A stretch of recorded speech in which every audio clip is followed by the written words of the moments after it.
Hi friends, welcome to my channel. Friends, ఈరోజు అయితే తెల్ల జిల్లేడు పూలతో దేవుడికి పూలదండ ఏ విధంగా తయారు చేయాలో చూపిస్తాను ఫ్రెండ్స్. చాలా సింపుల్ అండి. చాలా చాలా చాలా అందమైన దండ అయితే తయారు చేసుకోవచ్చు. చూస్తున్నారు కదా, మనకి ఈ మధ్యన కాలంలో తెల్ల జిల్లేడు పూలు ఎక్కడ చూసినా కనిపిస్తూ ఉంటాయి.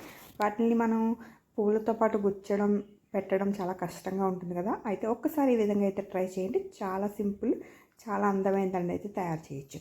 చూస్తున్నారు కదా, తెల్ల జిల్లేడు పూలు అయితే నీట్గా కోసుకొని తెచ్చుకొని మధ్యలో ఉండే పువ్వులా ఉంటుందండి, అదైతే జాగ్రత్తగా మనమైతే ఈ విధంగా అయితే తీసుకోవాలి ఫ్రెండ్స్. చూస్తున్నారు కదా, వీడియోలో చూస్తున్న విధంగా అయితే తెల్ల జిల్లేడు పూలో ఉన్న మధ్య మొగ్గ లాంటిది అయితే తీసుకొని వేరు చేసుకోవాలండి. ఒక పేపర్ మీద అయితే వేసుకోండి, కింద పడేయకూడదు కదా, దేవుడికి పెట్టేవి కింద పెట్టకూడదు.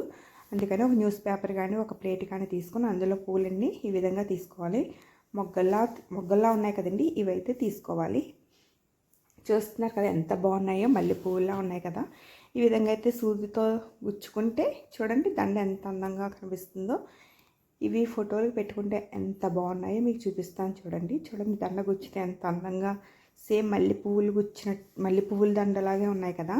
ఇవి మనకి ఒక 10 రోజుల వరకు పువ్వులు అయితే వాడిపోవు. మనకి ఇష్టం లేకపోతే తీసుకొచ్చండి. చూస్తున్నారు కదా, ఈ విధంగా అయితే దండ అయితే గుచ్చుకుంటే ఎంతో అందమైన మల్లె మొగ్గ లాంటి తెల్ల జిల్లేడు పూల దండ అయితే తయారవుతుంది.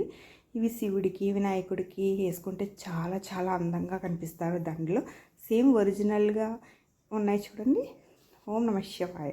చూస్తున్నారు కదా, శివుడికి, లక్ష్మీనారాయణకి నేనైతే ఈ విధంగా వేశాను.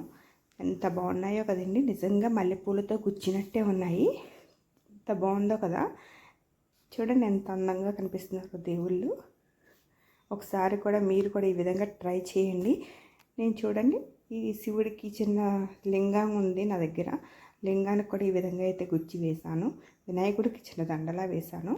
ఒకసారి మీరు కూడా ఈ విధంగా ట్రై చేసి మీకు నచ్చితే లైక్